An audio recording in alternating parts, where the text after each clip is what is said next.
Dragi učesnici, hvala vam što ste odvojili vrijeme da danas budete s nama na prvom treningu za mentore unutar regionalnog Impact foruma i EFSE Poduzetničke akademije. Početak, ja ću vam se predstaviti, ja sam Vladimir Marić, radio sam dugo vremena u jednoj velikoj korporaciji koja proizvodi između ostalog brendove kao što su Ariel, Pampers, Lenor, Gillette, Duracell i slično. Dakle, radio sam za Procter & Gamble, jedan dio svog radnog vijeka proveo sam i u nevladinom sektoru, a poslije toga, evo već nekih 4 i nešto godine, radim sa Impact poduzetnicima, prvo u fondaciji Mozaik u Sarajevu, a odnedavno u Akt grupi u Zagrebu. Sada ću vam predstaviti našeg partnera na projektu, Amru Omeragić iz Finance in Motion, koja u stvari organizira i EFSE Entrepreneurship Academiju, koja je sponzor ovog projekta. Amra, izvoli. Hvala, Vladimire. Ja bih htjela prvo da pozdravim sve učesnike u ime Europskog fonda za jugoistočnu Europu ili EFSE fonda, a isto tako i EFSE Poduzetničke akademije. EFSE Poduzetnička akademija radi na razvoju poduzetničkog ekosistema u regiji, a to radimo kroz podršku partnerskim institucijama, te zajedno s njima pokušavamo oživiti ekosistem koji je trenutno u jako ranoj fazi razvoja. Regional Impact Forum je inicijativa koja okuplja partnere iz regije, a koji podržavaju društveni ili impact poduzetništvo, i jedan od ciljeva ovog foruma je u stvari to regionalno povezivanje, umrežavanje i regionalna saradnja. Sada smo uspješno organizovali webinare i sastanke na razne teme koje smo ocijenili interesantnim, tako da eto, mogu da spomenem par tema kao što je digitalna transformacija za mikro i mala preduzeća i financijsko upravljanje. A jedan od velikih zadataka koje smo imali je isto izgradnja regionalne mentorske baze, jer smo to ocijenili kao jako bitnu kariku koja još uvijek nedostaje za to regionalno povezivanje startapa i mentora. Veliko nam je zadovoljstvo da smo pod vodstvom našeg konsultanta Vladimira Marića uspjeli podići tu regionalnu bazu mentora i naš cilj je da vam početkom sljedećeg mjeseca februara, kad bude zadnja sesija ovog treninga, prezentiramo bazu mentorsku, te da se svi vi koji ste danas ovdje također upišete u istu. Ideja je da baza bude plasirana startupima i poduzetnicima iz regije kroz naše partnerske institucije, te da zaživi na regionalnom nivou. Tu ima jako puno potencijala obzirom na trenutnu situaciju sa COVID-om, te na činjenicu da mentorska saradnja ne mora nužno biti na državnom nivou, već možemo biti povezani kao region, te mentorstvo se može vrlo lako obavljati i online. Drago mi je danas vidjeti mentore iz čitavog regiona i želim vam puno uspjeha u vašem mentorskom radu, za koji mislim da je jako potreban i cijenjen. Vladimire, možeš preuzeti? Hvala, Amra. Ja se potpuno slažem također da je ovo vrlo korisna stvar za sve zemlje u našem okruženju.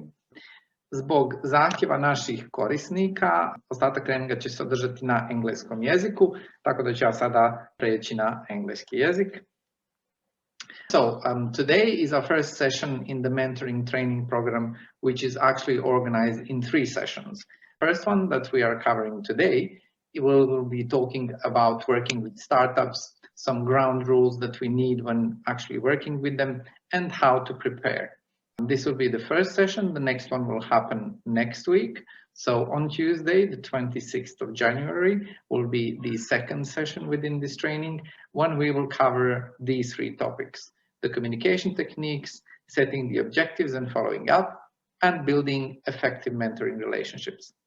The third topic we are covering is the week after, so the Tuesday, 2nd of February, when we will be talking a little bit about how to do mentoring in the virtual world and how to make these sessions more interesting, about confidentiality and liability, because it's an important aspect of working with startups. But also we will introduce you to our mentoring database that we are planning to launch on 3rd of February. For all of you that wish to register for the remaining 2 sessions, please follow the link in the description on the slide, and also you can scan the QR code where you will have all the relevant information, and you'll be able to contact me more easily. So what we will do today, as I mentioned earlier, we will look at firstly, why are we holding these trainings? What is it like to work with startups? Because working with startups is a bit different than working with larger companies. What are the ground rules of mentoring? These are some of the rules we want you to follow when working with the startups through our program, and how to prepare for the first mentoring session and also for other mentoring sessions later. So why this training? Well, the startup ecosystem, which is organized not only in the region, but in general in the Western world, usually consists of quite a few things which are managed by different organizations. And these things usually relate to opening up impact hubs, organizing pitching competitions where startups can actually come and pitch their business ideas, opening up co-working spaces where they can start their first office, mentoring, trainings where we actually try to transfer some skills to them, funding opportunities where they'll be able to find money to fund their ideas, and also study visits. But one thing we are focusing explicitly over these couple of months as we are starting our database is actually mentoring. And I think one of the biggest balloons on this tree that we see on the slide here. So the Regional Impact Forum mentoring program is actually an idea that wants to bring together the entrepreneurs, so people who are only starting their business and who are trying to obviously get out into the market, together with experienced mentors using a database which can be used on the phone, on an iPad, or a tablet, or your PC computer. So it's a multi-device platform that we are launching on the 3rd of February. And you, as mentors who have gone through this training, will be the first to be invited and to access the actual platform. So going back to mentoring, the idea of the whole of these trainings is to actually set up some basic rules that we want you to follow. It's really important that the businesses we're working with receive the same standard of service when it comes to some basics. And what are actually those basics? Well, we will look now at the actual effective mentoring, which is important to happen for an effective relationship to take place and for these startups to learn something that will be useful for them. For effective mentoring to happen, it's extremely important for both you as mentors, but also for the mentees to have a dedication towards this relationship. So you should be very keen to start working with a certain business or an entrepreneur, and also they should be very keen to start working with a mentor, with any mentor. The second one is experience. So what you bring in with you as an experienced mentor is your years of either work or educational experience or travel experience, where you've seen many other examples, and you will try and use these examples to help these mentees to learn something useful for their business. There's also the knowledge. So a lot of the books we've read, a lot of the magazines, newspaper articles we've read, documentaries we've watched, even movies, also bring in a lot of knowledge that is very necessary for running a business. And as you can see, all of these things embrace the actual effective mentoring. The biggest thing that is important, and it's kind of the basis of everything that happens in mentoring, is the personality fit. So you would need to fit in terms of your culture, in terms of your way of speaking, in terms of how you come across with the mentee. And we've learned that mentoring relationships happen only if there is a good personal fit between you and the mentee. As you know, these are all things that we cannot affect. So we have chosen you to come and join this program because we believe that you have these qualities. But there is one thing that we can actually have some effect on, and these are the basic standards. There are certain standards we would like you to follow as you are offering your mentoring through our database. And these are the actual standards which you will learn through the training that we are doing today and over the next 2 sessions in the coming 2 weeks. So what is it like to work with startups? Well, firstly, we need to define what the startups are. And I think it's important for you to know that there are a lot of startup definitions on the internet and in different industries and so on. But the definition of a startup that we'll be using in this program is that a startup is a company that has been running up to about 3 years. Some might extend into 4, maximum 5 years, but in general, it's up to 3 years, that has recently or has not yet become profitable. So there are companies that have started off very early, they become profitable very fast, and very often they would not be called startups. So you are looking to work with companies which are very young, and they're also most probably not profitable at all. And as I said, this is the definition for our program. This is not a definition, a general definition of a startup. So what is the difference of working with a startup when compared to an established business? Well, there is the first thing, which is knowledge. So a young entrepreneur starting a startup doesn't really have the industry experience, the knowledge that is necessary to start a business or to move a project or product out into the market. These are very often people who had a good idea and they had very good intentions. They found some money to start their business, but they don't know everything. And this is where you need to help them. So they will need your knowledge. The second one is the time. So startups are very time pressured. They need to move really fast. They don't have a lot of resources and they don't have a lot of time. Their money is running out. You need to help them fast. With established businesses, they have all the time in the world very often. If they are launching a product, they will probably take 6, 12, 18 months sometimes. With a startup, this takes weeks. Money. So startups are very cash strapped. They don't have enough money. They are in need of some fast solutions to turn the money that they already have into something very profitable. With established businesses, they have a better cash flow, they have many more customers, they've been selling their products for years, and they have a continuous income coming into their business. And that's a big difference when it comes to comparing working with a startup versus working with an established company. Profitability, again, startups are not very profitable. Large businesses have become large businesses because they were profitable very often, so it's much easier to work with them. But there is one thing where startups are better than larger businesses, and this is agility. This is their ability to bring in very fast change. With established businesses, very often it takes weeks, months to change even the smallest thing in their product or a service they're offering. And this is why startups very often succeed, because they are very agile and they adapt very fast to the needs of the market. So those are the basic differences you'll be working with them on, and knowledge, time, money, and profitability will be very often the topics they will be asking you about. So there are 3 things I wouldn't want you to be surprised, especially if you haven't worked with startups before. And these are 3 things which are characteristics of perhaps 80% of businesses that you will be working with. The first one is that they're probably not profitable. It's very shocking when you see their balance sheets, that they're actually losing money. And very often startups cover the money losses from different donations, grants, sometimes even a bank loan, which is okay if they have a good product that is very likely to fit the market. So don't be surprised if you see minuses in their balance sheets. The second one is that you will not find processes when you are working with startups.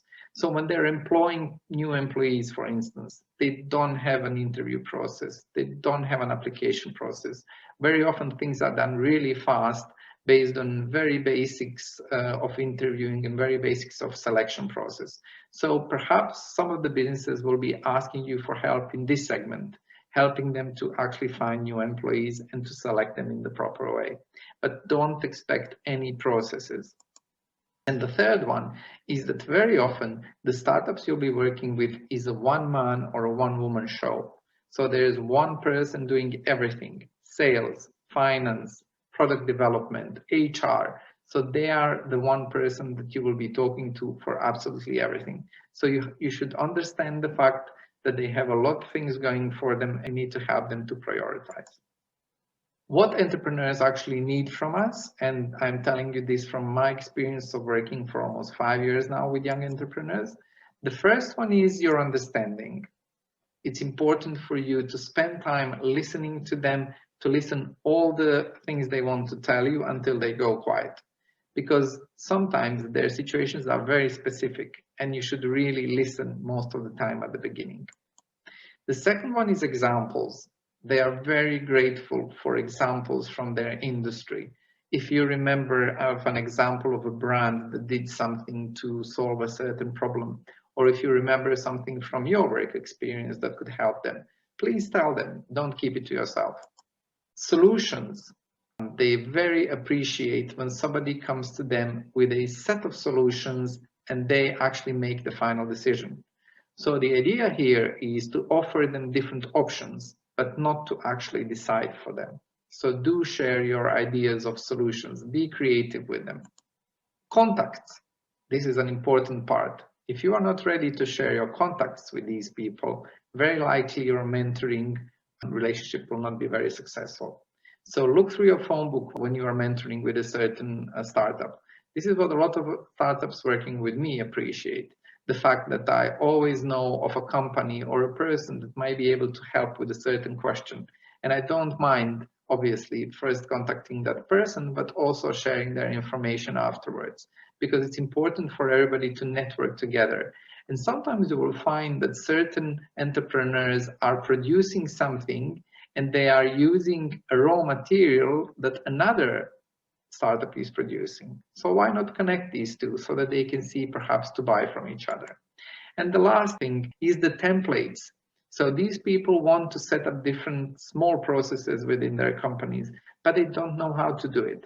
They will ask you to help them, but they will also appreciate a lot if you could give them some templates. If you have a template for a sales plan or a financial planning, please share it with them. They will really much appreciate this.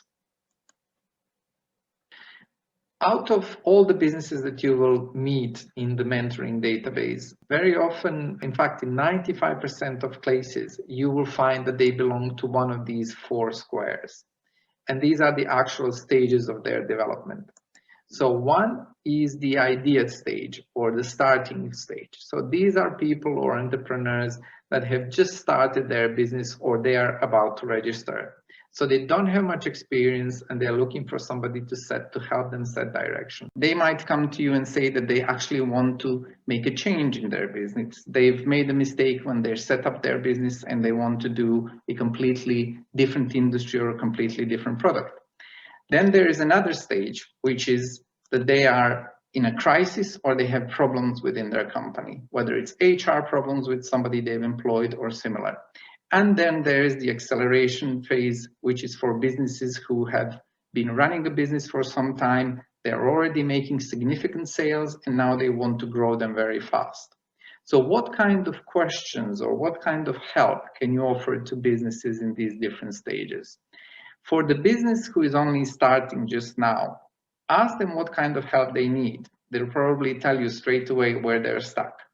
But you can also help them by advising them on what is important, what is really a priority. Very often young entrepreneurs are not aware that certain things such as website or design of packaging is not really a priority at the beginning because they have a lot of other things to sort out before they can start selling their product.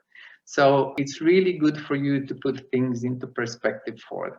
The second one is to help them if they are looking for a change. Obviously, as a main project management rule, you need to help them design a plan on how they will conduct this change because every change needs to have some action points. So it's really good to help them put a plan together. If they've come to you with a crisis or a problem they want to solve, then you need to help them create an emergency plan. So again, it's planning, putting the action points on paper.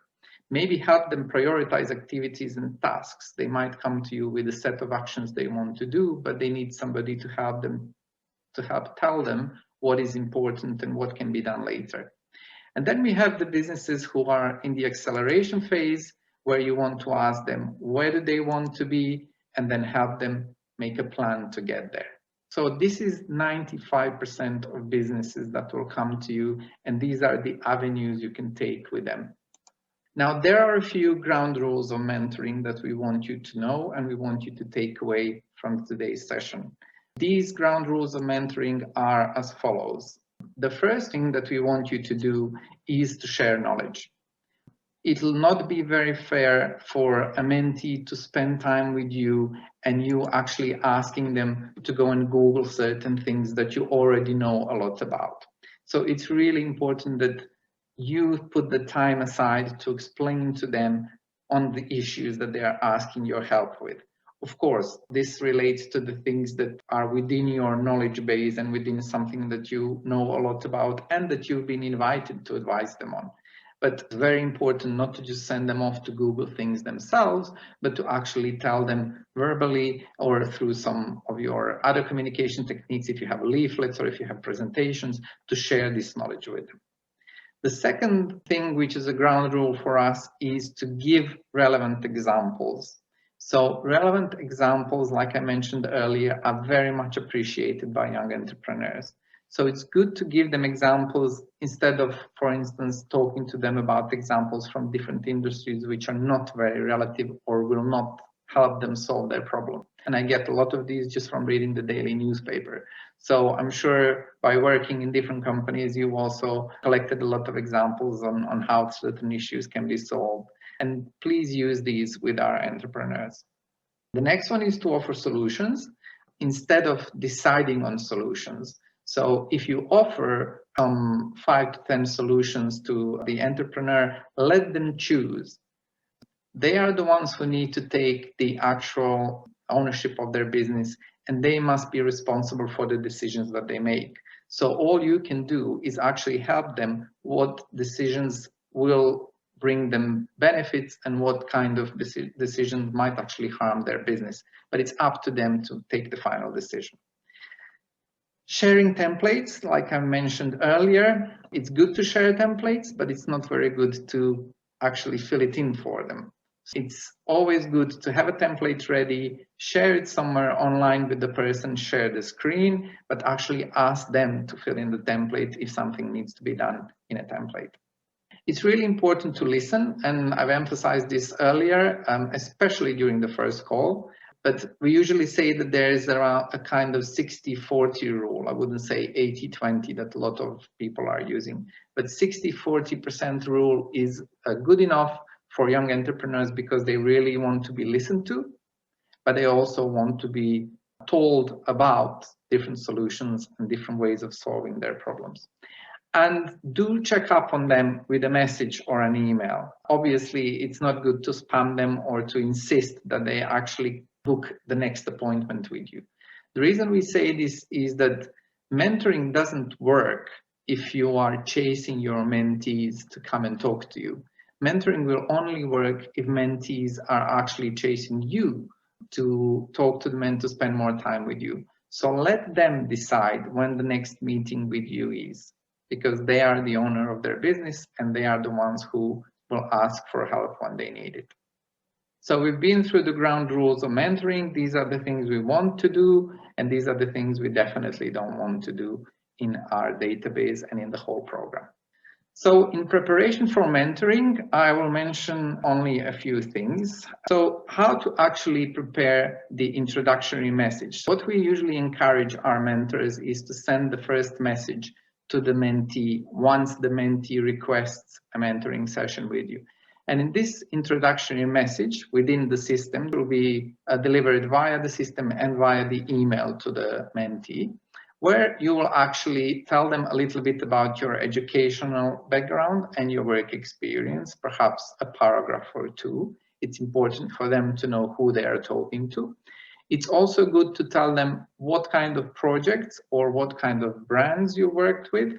Very often it's good to mention these, especially if they are something that you've been working on and that everybody knows about. So I like to mention that I work for a company that produces Ariel, Lenore, and Pampers, because these are the famous brands. By doing this, people very often associate you with certain brands and with certain experience, and it'll be easier for them to remember, you know, that's Vladimir, the Ariel guy, or whatever. So do use this when you are actually sending your introductory message. And also, it's always good to say what you can help them with. I can help you with making your sales plan. I can help you with your financial planning. So it's important for them to associate these things with you inside their heads so that they know when to call for your help. But before you have the actual first session, usually that morning or the day before, it's really good to do some research. And this is what we usually recommend to all of our mentors. Firstly, to visit the website of the mentee's business. There you will find what kind of services they offer. You might see their vision and mission, and you will also see in general what their products look like. Why not go to Google Maps? Try and see if the business is listed on Google Maps. See maybe if somebody has left some reviews. You really want to get the feeling of what customers are thinking about this business. And also check for the photos. You might get a better picture of the actual working environment inside the business. Check their Facebook, Instagram, and YouTube profiles. Obviously, social networks will give you a good picture of what they're trying to sell and what their audience is. And also, you might find some comments there to see what kind of feeling the customers have about this company. And sometimes it's good to Google the company name or the actual entrepreneur. Just put their name in Google and see. Maybe there are some articles or media presentations of this person. You might want to know what they've done so far, what kind of donations they received, what kind of tools they're using. Are they innovative at something very specific? Maybe even read the comments under the articles to see what people think about this. It will give you a very good picture and a good starting point for conversation during your mentoring. So then comes the first call, the call that the mentee requested from you. And during this call, it's always good to start with a little bit of informal chat. The reason being that mentees sometimes are starting their first mentoring relationship. And even if it's not their first mentoring relationship, you are the person they're talking to for the first time. And somebody needs to break the ice. So it's good to talk about the weather, about the location you are calling from and similar. Let them know that you've read all the information about their business. Mentees told me that they really appreciate that when the first time we spoke, that I already had quite a lot of information about their business. So it's good to read these things and to tell them that you read them. Maybe tell them something that you've noticed that was really specific. Ask them what they would like to achieve during the call for them to open up and to tell you what they expect. Sometimes it might be just in the first call, they might just want to meet you. That might be their only expectation. So don't run to help them straight away if they only want to chat to you and see how they feel and how the actual conversation is going. That's perfectly fine. And then once you ask them this question, listen. Just spend time listening until they stop talking. You want to see what's on their mind, and it's often the first couple of subjects they will talk to you about that will be the ones that bother them most. So note these things down. And this is where the next advice comes, taking notes. What I usually do is I use a Word or Google Docs.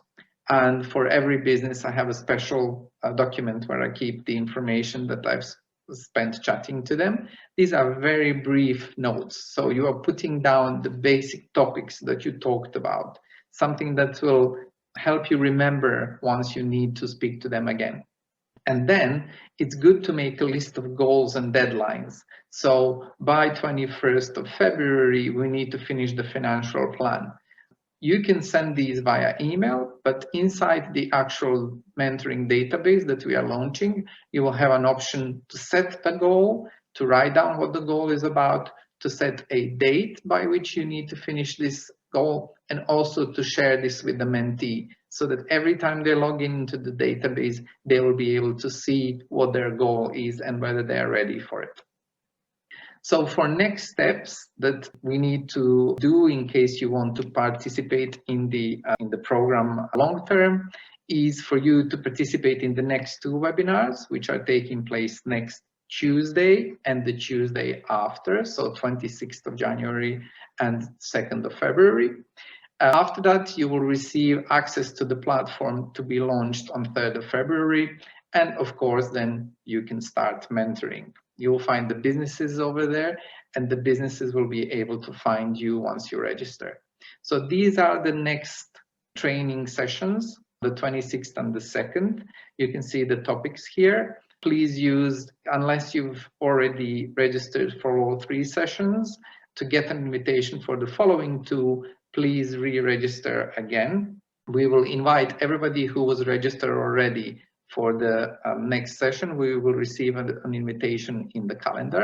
Ukoliko imate neke ideje ili želite postaviti neko pitanje koje se možete poslije sjetiti, slobodno pišite na ovu email adresu, te pisati i meni također na adresu s kojoj ste dobili poziv. Javite nam se sa svojim idejama i prijedlozima.